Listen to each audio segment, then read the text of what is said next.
Kill them all!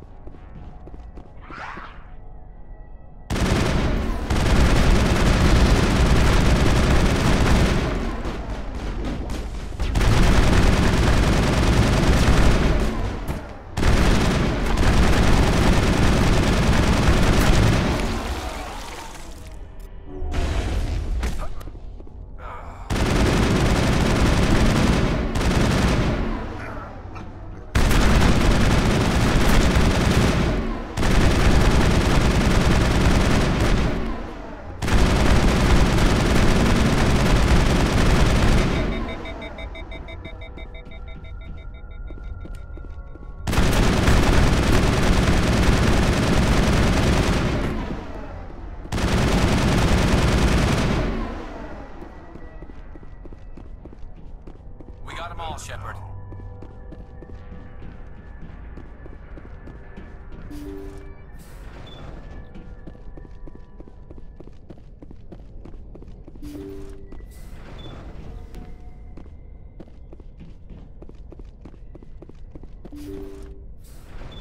Thank you.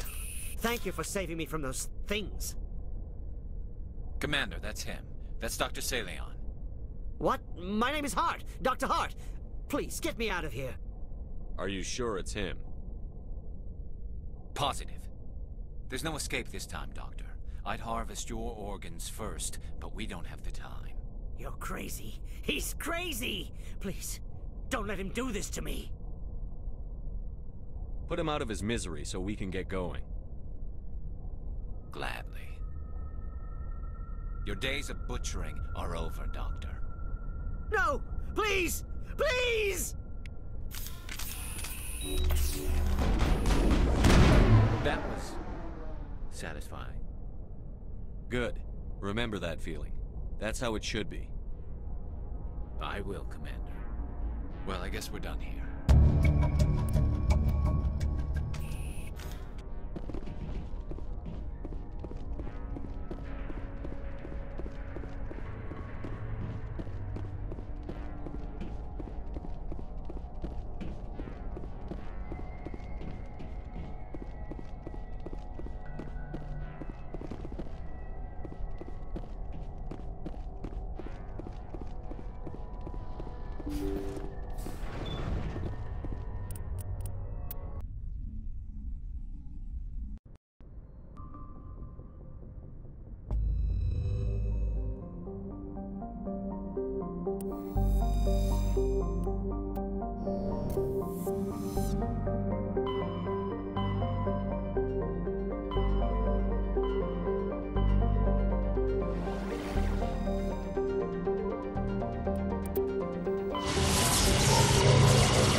Over there!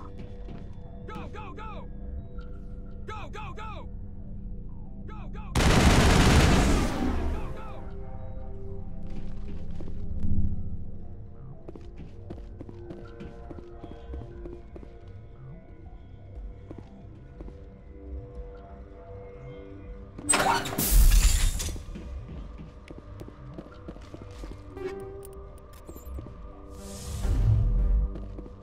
I'm a little busy here.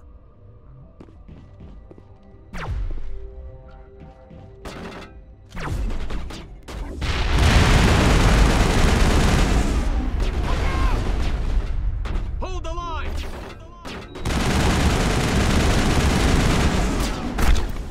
Hold the line! Go, go, go!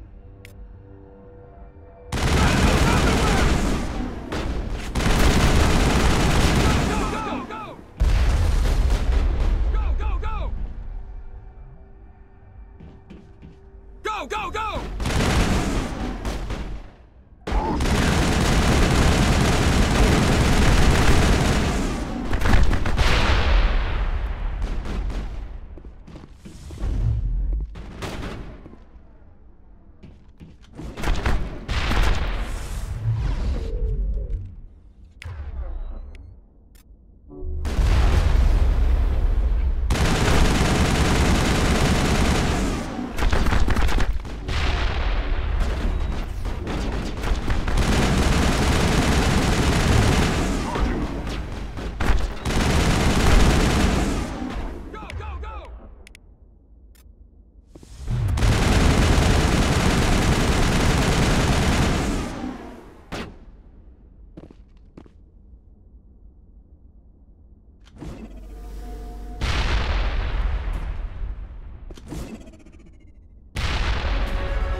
This is it. I can't believe my ancestors ever wore this piece of crap, but at least I've got it back. I'm glad we could help you get it back. I might just be starting to like you, Shepard.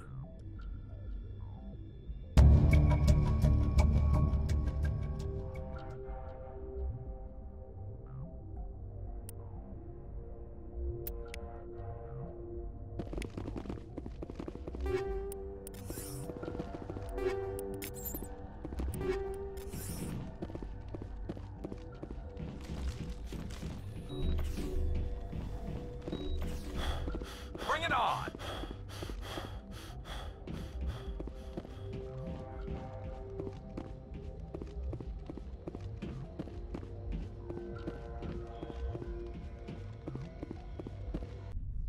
Area secured.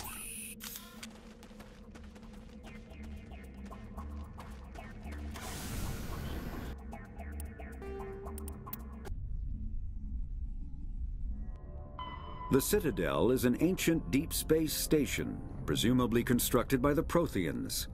Since the Prothean extinction, numerous species have come to call the Citadel home.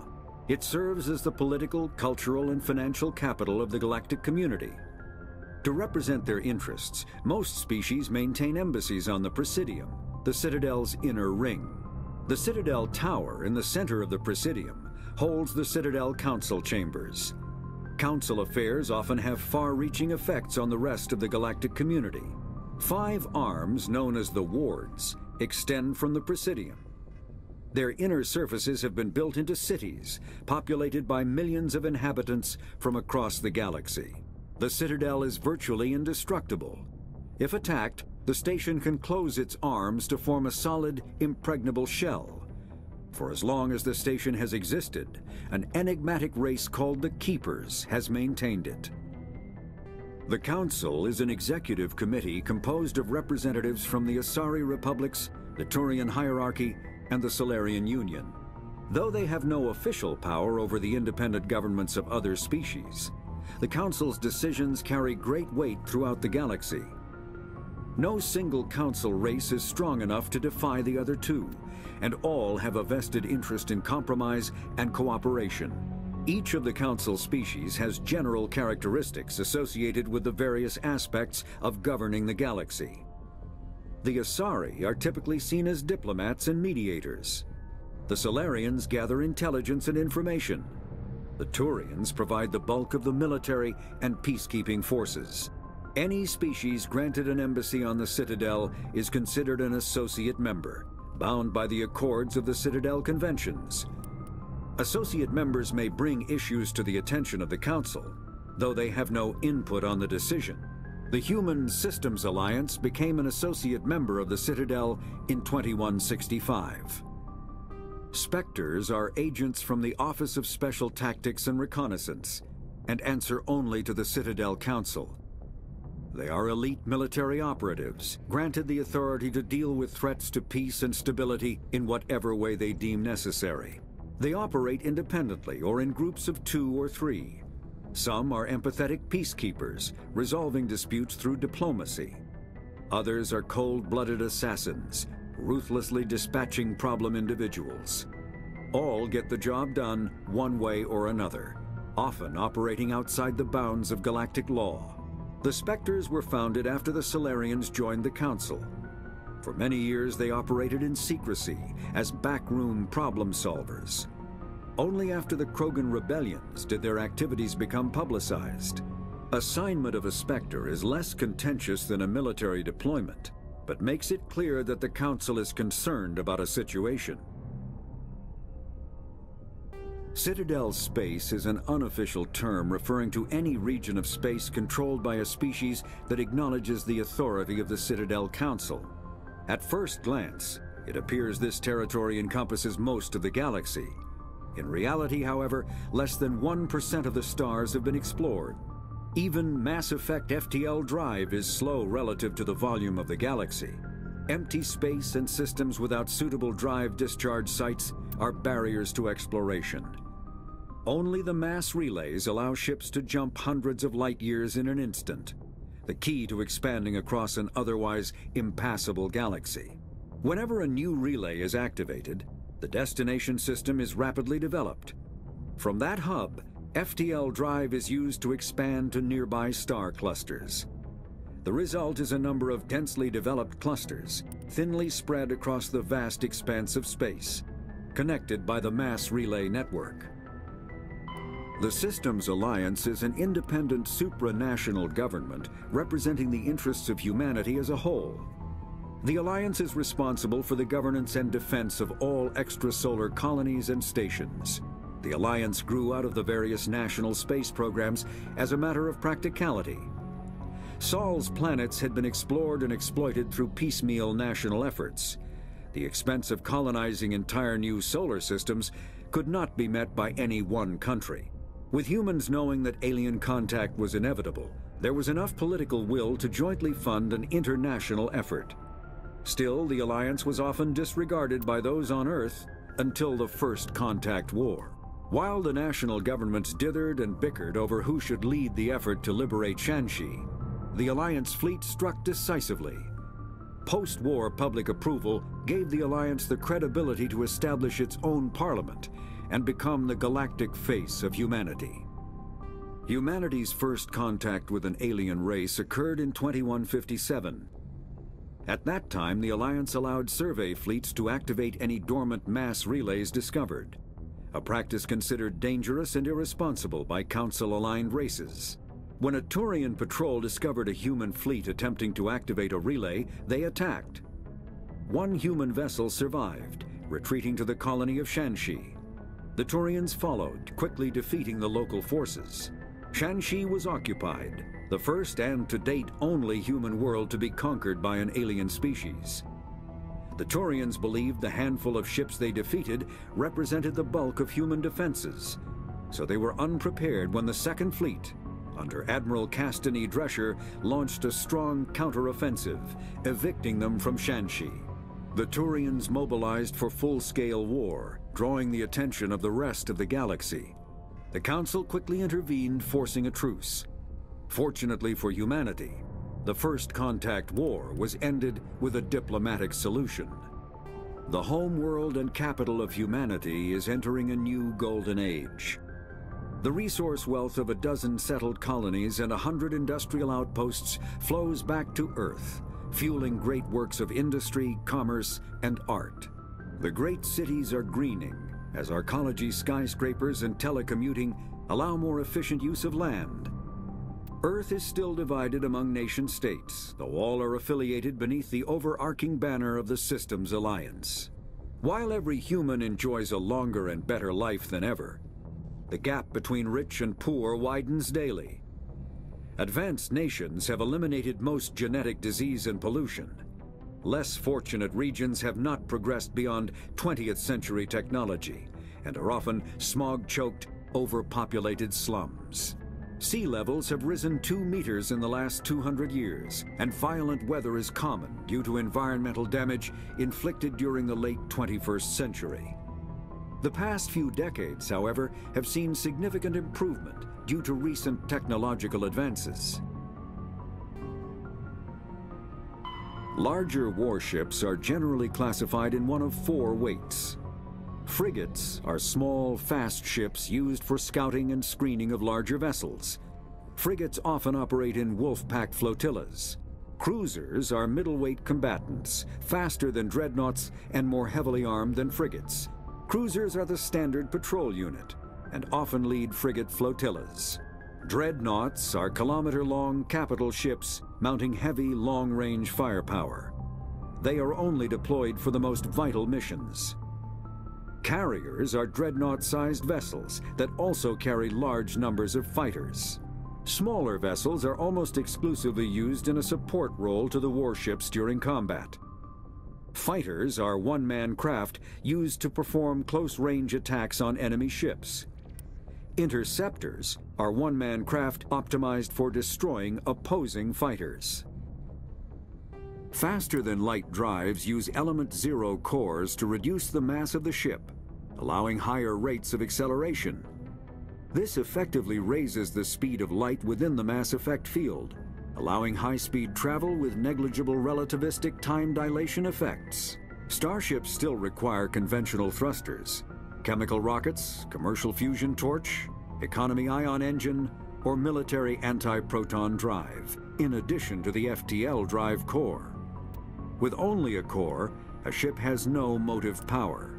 The amount of EZO and power required for a drive increases exponentially to the mass being moved and the degree it is being lightened. Very massive ships, or very high speeds, are prohibitively expensive. If the field collapses while the ship is moving at faster than light speed, the effects are catastrophic. The ship is snapped back to sublight velocity, the enormous excess energy shed in the form of lethal Cherenkov radiation. The Normandy is a prototype starship developed by the Human Systems Alliance with the assistance of the Citadel Council. It is optimized for scouting and reconnaissance missions in unstable regions using state-of-the-art stealth technology. For most ships, the heat generated through standard operations is easily detectable against the absolute zero background of space. The Normandy, however, is able to temporarily sink this heat within the hull. Combined with refrigeration of the exterior hull, the ship can travel undetected for hours or drift passively for days of covert observation. This is not without risk. The stored heat must eventually be radiated, or it will build to levels capable of cooking the crew alive. Another component of the stealth system is the Normandy's revolutionary Tantalus drive, a Mass Effect core twice the standard size. The Tantalus drive generates mass concentrations that the Normandy falls into, allowing it to move without the use of heat-emitting thrusters.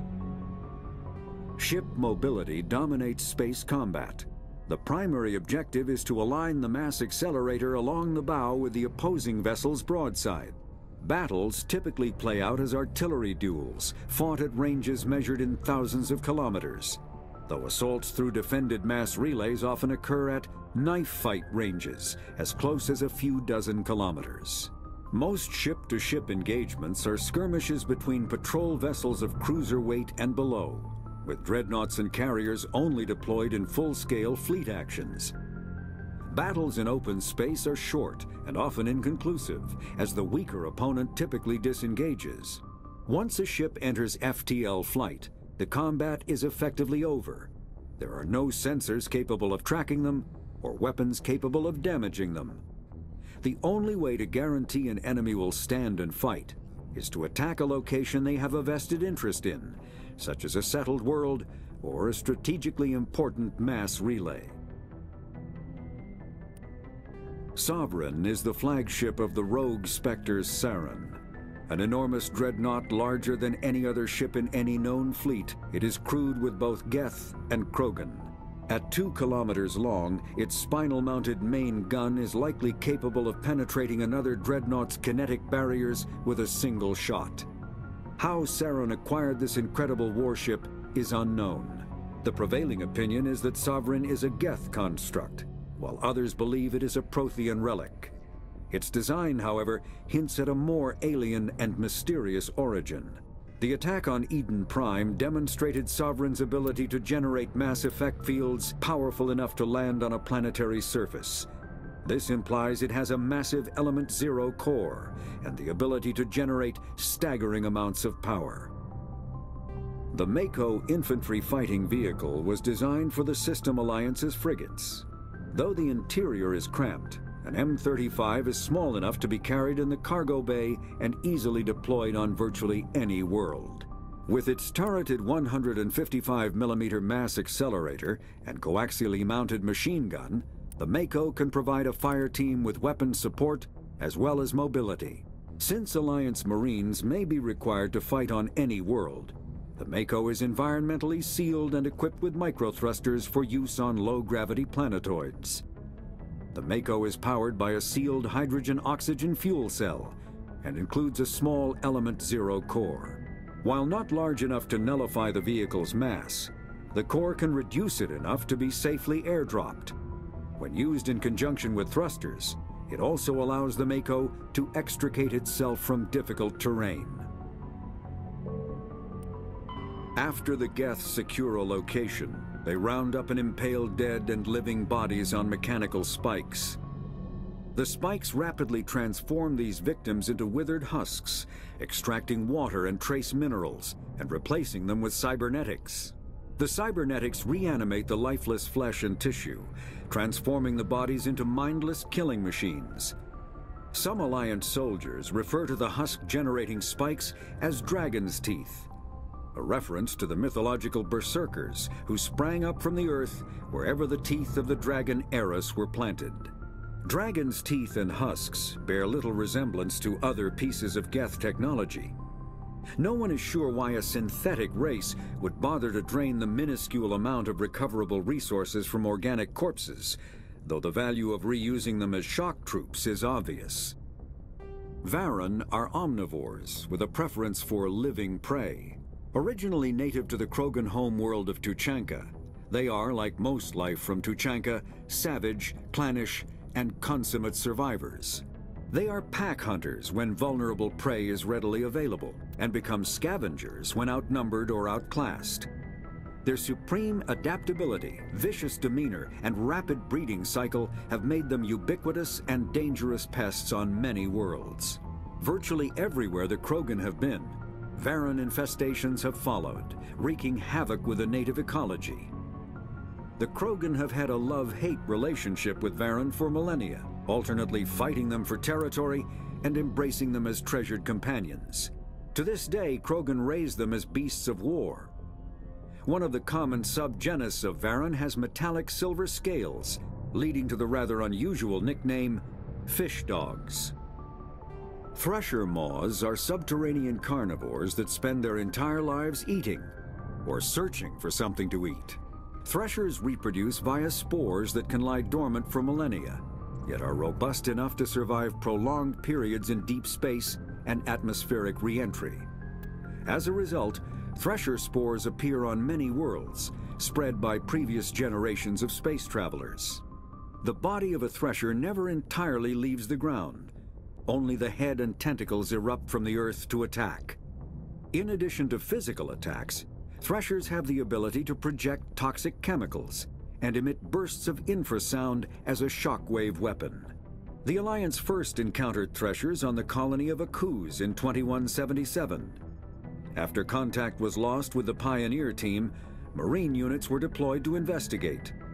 The shore parties were set upon by hungry threshers, and nearly the entire assault force was killed. Alliance forces recommend engaging threshers with vehicle-mounted heavy weapons. The Asari were the first species to discover the Citadel. When the Salarians arrived, it was the Asari who proposed the establishment of the Citadel Council to maintain peace throughout the galaxy. Since then, the Asari have served as the mediators and centrists of the Council. An all-female race, the Asari reproduce through a form of parthenogenesis. They can attune their nervous system to that of another individual of any gender and of any species to reproduce. This capability has led to the unseemly and inaccurate rumors about Asari promiscuity. Asari can live for over 1,000 years, passing through 3 stages of life. In the maiden stage, they wander restlessly, seeking new knowledge and experience. When the matron stage begins, they meld with interesting partners to produce their offspring. This ends when they reach the matriarch stage, where they assume the roles of leaders and counselors. The second species to join the Citadel, the Salarians, are warm-blooded amphibians with a hyperactive metabolism. Salarians think fast, talk fast, and move fast.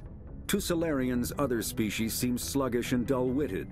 Unfortunately, their metabolic speed leaves them with a relatively short lifespan. Salarians over the age of 40 are a rarity. The Salarians were responsible for advancing the development of the primitive Krogan species to use as soldiers during the Rachni Wars. They were also behind the creation of the genophage bioweapon the Turians used to quell the Krogan rebellions several centuries later. Salarians are known for their observational capability and non-linear thinking. This manifests as an aptitude for research and espionage. They are constantly experimenting and inventing, and it is generally accepted that they always know more than they are letting on. Roughly 1,200 years ago, the Turians were invited to join the Citadel Council to fulfill the role of galactic peacekeepers. The Turians have the largest fleet in Citadel space, and they make up the single largest portion of the Council's military forces. As their territory and influence has spread, the Turians have come to rely on the Salarians for military intelligence and the Asari for diplomacy. Despite a somewhat colonial attitude towards the rest of the galaxy, the ruling hierarchy understands they would lose more than they would gain if the other two races were ever removed. Turians come from an autocratic society that values discipline and possesses a strong sense of personal and collective honor. There is lingering animosity between Turians and humans over the First Contact War of 2157, which is known as the Relay 314 incident to the Turians. Officially, however, the two species are allies, and they enjoy civil, if cool, diplomatic relations. In the early 2160s, the Alliance began aggressive colonization of worlds in the Skyllian Verge, much to the dismay of the Batarians, who had been developing the region for several decades. In 2171, the Batarians petitioned the Council to declare the Verge a zone of Batarian interest. The Council refused, however, declaring unsettled worlds in the region open to human colonization. In protest, the Batarians closed their Citadel embassy and severed official diplomatic relations with the Council, effectively becoming a rogue state. They instigated a proxy war in the Verge by funneling money and weapons to criminal organizations, urging them to strike at human colonies. Hostilities peaked with the Skyllian Blitz of 2176, an attack on the human capital of Elysium by Batarian-funded pirates and slavers. In 2178, the Alliance retaliated with a crushing assault on the moon of Torfin, long used as a staging base by Batarian-backed criminals. In the aftermath, the Batarians retreated into their own systems and are now rarely seen in Citadel space. The Elcor are a Citadel species native to the high-gravity world Dakuna. They are massive creatures, standing on 4 muscular legs for increased stability. Elcor move slowly, an evolved response to an environment where a fall can be lethal. This has colored their psychology, making them deliberate and conservative. Elcor speech is ponderous and monotone. Among themselves, scent, slight movements, and sub-vocalized infrasound convey shades of meaning that make a human smile seem as subtle as a fireworks display. Since their subtlety can lead to misunderstandings with other species, the Elcor often go out of their way to clarify when they are being sarcastic, amused, or angry. Dakuna's high gravity impedes mountain formation. Most of the world consists of flat, open plains, which prehistoric Elcor wandered across in small family bands. Modern Elcor still prefer open sky, and can become restless and uncomfortable on long starship journeys. The Geth are a humanoid race of networked AIs. They were created by the Quarians 300 years ago as tools of labor and war. When the Geth showed signs of self-evolution, the Quarians attempted to exterminate them. The Geth won the resulting war. This example has led to legal, systematic repression of artificial intelligences in galactic society. The Geth possess a unique distributed intelligence. An individual has rudimentary animal instincts, but as their numbers and proximity increase, the apparent intelligence of each individual improves.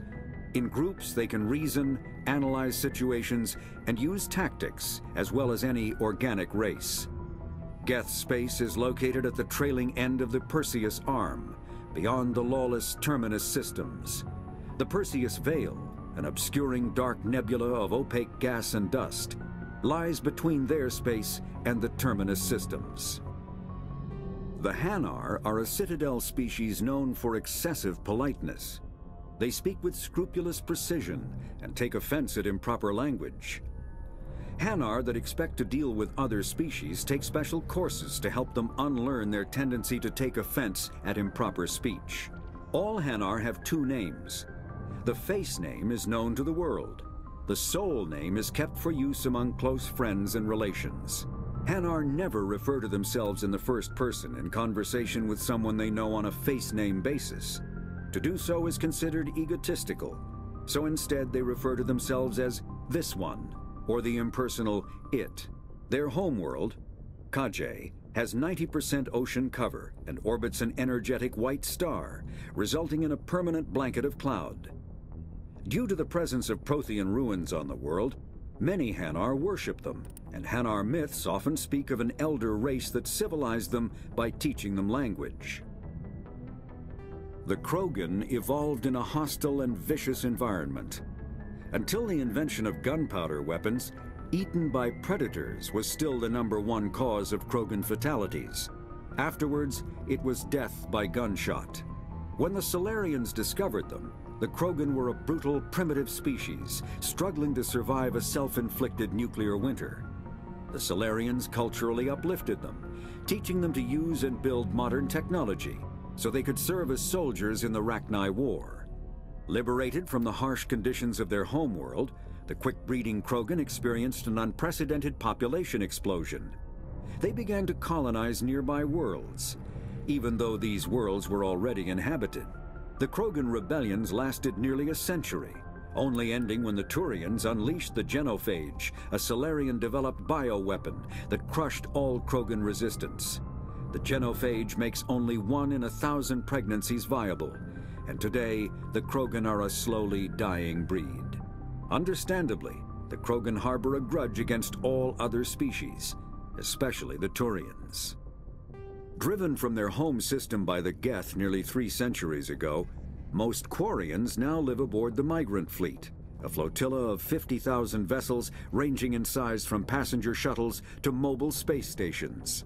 Home to 17 million Quarians, the flotilla understandably has scarce resources. Because of this, each Quarian must go on a rite of passage known as the Pilgrimage when they come of age. They leave the fleet and only return once they have found something of value they can bring back to their people. Other species tend to look down on the Quarians for creating the Geth and for the negative impact their fleet has when it enters a system. This has led to many myths and rumors about the Quarians, including the belief that underneath their clothes and breathing masks, they are actually cybernetic creatures, a combination of organic and synthetic parts. When the Asari discovered the Citadel, they also discovered the Keepers, a docile, multi-limbed insect race that seemingly exists only to maintain and repair the Great Prothean Station. Early attempts to communicate with or study the Keepers were failures, and it is now illegal to interfere with or impede Keeper activity. Because they are completely non-threatening, Keepers have become virtually invisible to everyone else. Similarly, they seem indifferent to other species, except for their tendency to help new arrivals integrate themselves into the Citadel. No matter how many Keepers die due to old age, violence, or accident, they maintain a constant number. No one has discovered the source of new Keepers, but some hypothesize they are genetic constructs, biological androids created somewhere deep in the inaccessible core of the Citadel itself. The Volus are a member species of the Citadel with their own embassy, but they are also a client race of the Turians. Centuries ago, they were voluntarily absorbed into the hierarchy, effectively trading their mercantile prowess for Turian military protection. Erun, their homeworld, lies far beyond the normal life zone of its star. However, the world has a high-pressure greenhouse atmosphere that traps enough heat to support an ammonia-based biochemistry. As a result, the Volus must wear pressure suits and breathers when dealing with other species, as conventional nitrogen-oxygen-air mixtures are poisonous to them, and in the low-pressure atmospheres tolerable to most species, their flesh will actually split open. Volus culture is tribal, bartering lands and even people to gain status. This culture of exchange inclines them to economic pursuits. It was the Volus who authored the Unified Banking Act, and they continue to monitor and balance the Citadel economy. 50,000 years ago, the Protheans were the only spacefaring species in the galaxy. They vanished in a swift galactic extinction. Only the legacy of their empire remains. They are believed to have built the mass relays and the Citadel, which have allowed numerous species to explore and expand throughout the galaxy. Prothean ruins are found on worlds across the galaxy. While surprisingly intact for their age, functioning examples of Prothean paleotechnology are rare. Time and generations of looters have picked their dead cities and derelict stations clean. Some believe the Protheans meddled in the evolution of younger races. The Hanar homeworld of Kadje, for example, shows clear evidence of former Prothean occupation. The presence of a former Prothean observation post on Mars has caused a rebirth of interventionary evolutionists among humans. These individuals believe the god myths of ancient civilizations are misremembered encounters with aliens. Though now extinct, the Rachni once threatened every species in Citadel space. Over 2,000 years ago, explorers foolishly opened a mass relay to a previously unknown system and encountered something never seen before or since, a species of spacefaring insects guided by a hive mind intelligence. Unfortunately, the Rachni were not peaceful, and the galaxy was plunged into a series of conflicts known as the Rachni Wars. Attempts to negotiate were futile, as it was impossible to make contact with the hive queens that guided the race from beneath the surface of their toxic home world. The emergence of the Krogan ended the Rachni Wars. Bred to survive the harshest environments, the Krogan were able to strike at the queens in their lairs and reclaim conquered Council worlds. But when Krogan fleets pressed them back to their homeworld, the Rachni refused to surrender, and the Krogan eradicated them from the galaxy. There are between 200 and 400 billion stars in the galaxy, and less than 1% of them have ever been visited or had their systems properly surveyed. Humanity's early expansion into the Attican Traverse was haphazard, a desperate race to claim habitable planets where populations can be economically settled.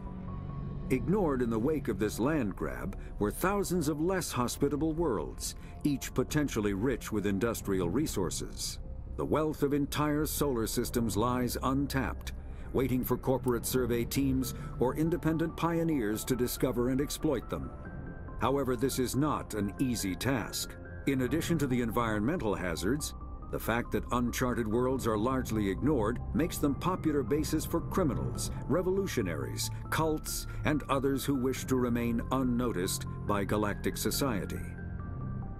The Terminus systems are located on the far side of the Attican Traverse, beyond the space administered by the Citadel Council or claimed by the Human Systems Alliance.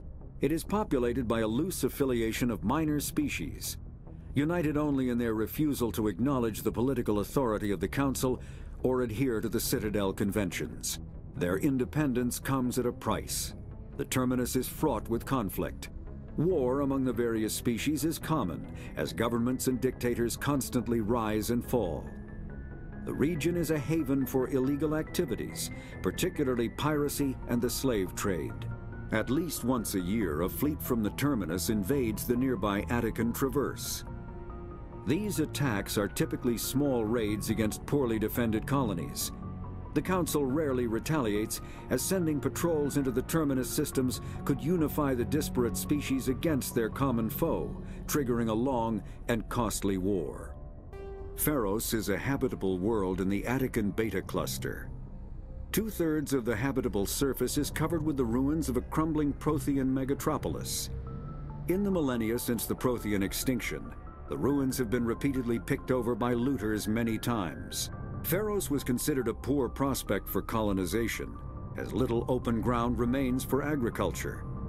The only sizable freshwater sources are the poles, which are tapped by the decaying Prothean aqueduct systems. The dead cities, while in good condition considering their antiquity, are of uncertain stability. Ground level is congested by a dozen meters of fallen debris, and the air is fouled by dust. In 2178, the Human Exogeny Corporation announced its intention to place a permanent colony on Pharos to thoroughly explore the ruins. The pioneer settlement was placed on the upper levels of several intact skyscrapers, using the surviving Prothean aqueducts and rooftop hydroponic gardens to support the population.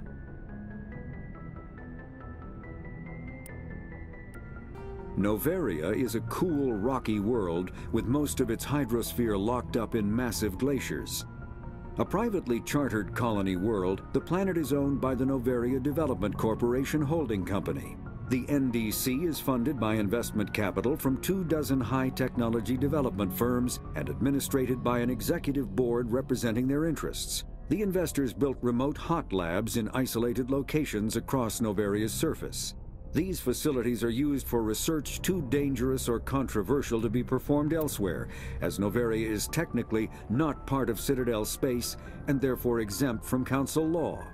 By special arrangement, Citadel's special tactics and reconnaissance agents have been granted extraterritorial privileges, but it remains to be seen how committed the Executive Board is to that principle. Given its unique situation, it is understandable that Noveria is often implicated in all manner of wild conspiracy theories. Virmire is a lush world located on the frontier of the Attican Traverse. Its vast seas and orbital position on the inner life zone have created a wide equatorial band of humid, tropical terrain. Only the political instability of the region has impeded efforts at colonization. Many times the Citadel has opened negotiations to settle Virmire with various criminal gangs and petty dictatorships in the nearby Terminus systems. All fell apart due to internal power shifts within the opposing parties. The Citadel has written off the colonization of Virmire as impossible without significant political change. The Terminus powers themselves are unlikely to ever settle Virmire. Most lack the resources to support settlement of a virgin world, finding it more expedient to steal from their neighbors than build for themselves. Biotics is the ability of rare individuals to manipulate dark energy and create mass effect fields through the use of electrical impulses from the brain. Intense training and surgically implanted amplifiers are necessary for a biotic to produce mass effect fields powerful enough for practical use. The relative strength of biotic abilities varies greatly among species and with each individual. There are 3 branches of biotics. Telekinesis uses mass-lowering fields to levitate or impel objects. Mass-raising kinetic fields are used to block or pin objects. Spatial distortion uses rapidly shifting mass fields to shred objects. Most organic species are capable of developing biotic abilities, though there are risks involved. Biotics are the result of an in utero exposure to element 0. This usually causes fatal cancers in the victim, but in rare cases, it coalesces into nodules within the fetus's developing nervous system. Mass relays are feats of Prothean engineering advanced far beyond the technology of any living species. They are enormous structures scattered throughout the stars and can create corridors of virtually mass-free space, allowing instantaneous transit between locations separated by years or even centuries of travel using conventional FTL drives. Primary mass relays can propel ships thousands of light years, often from one spiral arm of the galaxy to another. However, they have fixed one-to-one connections. A primary relay connects to one other primary relay and nowhere else. Secondary relays can only propel ships across a few hundred light years. However, they are omnidirectional. A secondary relay can send a ship to any other relay within its limited range. There are many dormant primary relays whose corresponding twins have not yet been located. These are left inactive until their partner is charted, as established civilizations are unwilling to blindly open a passage that might connect them to a hostile species. Element 0 can increase or decrease the mass of a volume of space-time when subjected to an electrical current.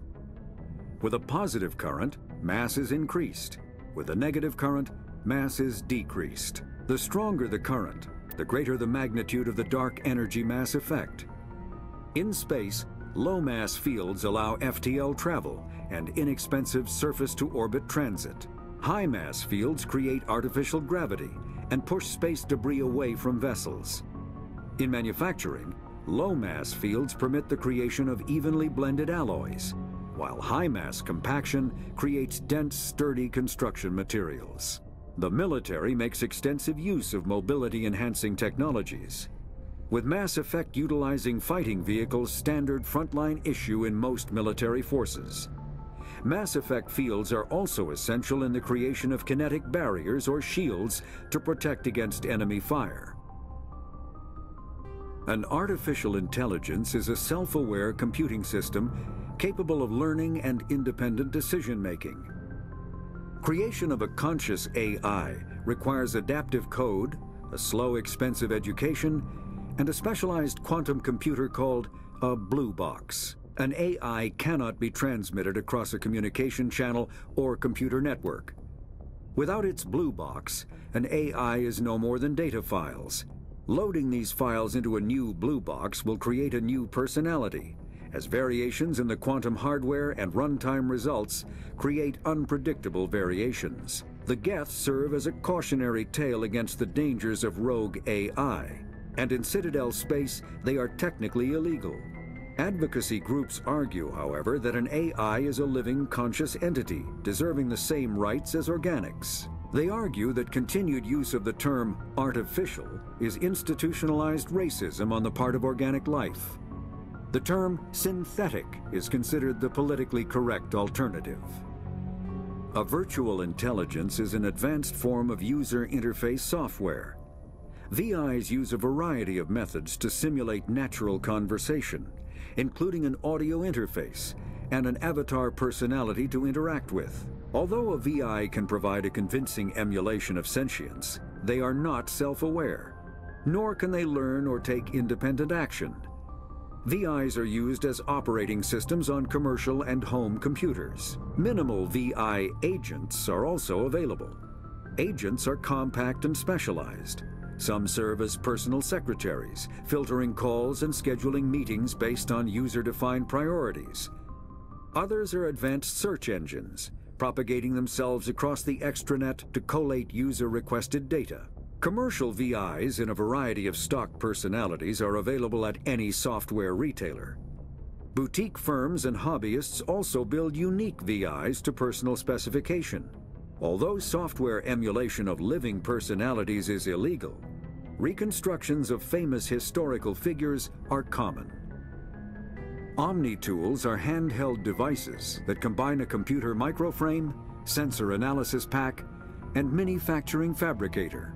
Versatile and reliable, an Omni-tool can be used to analyze and adjust the functionality of most standard equipment, including weapons and armor, from a distance. The fabrication module can rapidly assemble small three-dimensional objects from common reusable industrial plastics, ceramics, and light alloys. This allows for field repairs and modifications to most standard items, as well as the reuse of salvaged equipment. Omni-tools are standard issue for soldiers and first-in colonists. Combat hard suits use a dual-layer system to protect the wearer. The inner layer consists of fabric armor with kinetic padding. Areas that don't need to be flexible, such as the chest or shins, are reinforced with sheets of lightweight, ablative ceramic. The outer layer consists of automatically generated kinetic barriers. Objects traveling above a certain speed will trigger the barrier's reflex system and be deflected, provided there is enough energy left in the shield's power cell. Armored hardsuits are sealable to protect the wearer from extremes of temperature and atmosphere. Standard equipment includes an onboard mini-frame and a communications, navigation, and sensing suite. The mini-frame is designed to accept and display data from a weapon's smart targeting system to make it easier to locate and eliminate enemies. Kinetic barriers, more commonly called shields, provide protection against most mass accelerator weapons. Whether on a starship or a soldier's suit of armor, the basic principle remains the same. Kinetic barriers are repulsive mass effect fields, projected from tiny emitters. These shields safely deflect small objects traveling at rapid velocities. This affords protection from bullets and other dangerous projectiles, but still allows the user to sit down without knocking away their chair. The shielding afforded by kinetic barriers does not protect against extremes of temperature, toxins, or radiation.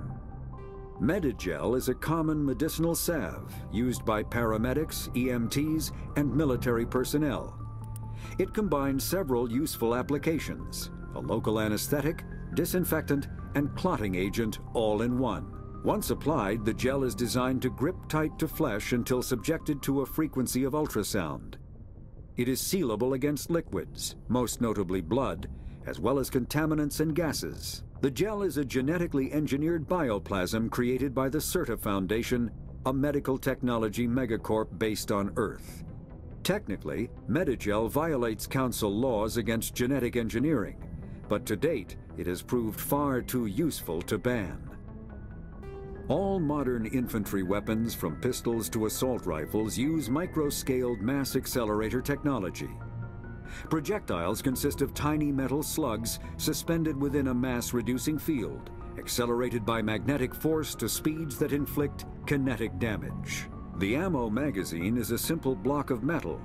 The gun's internal computer calculates the mass needed to reach the target based on distance, gravity, and atmospheric pressure, then shears off an appropriate-sized slug from the block. A single block can supply thousands of rounds, making ammo a non-issue during any engagement.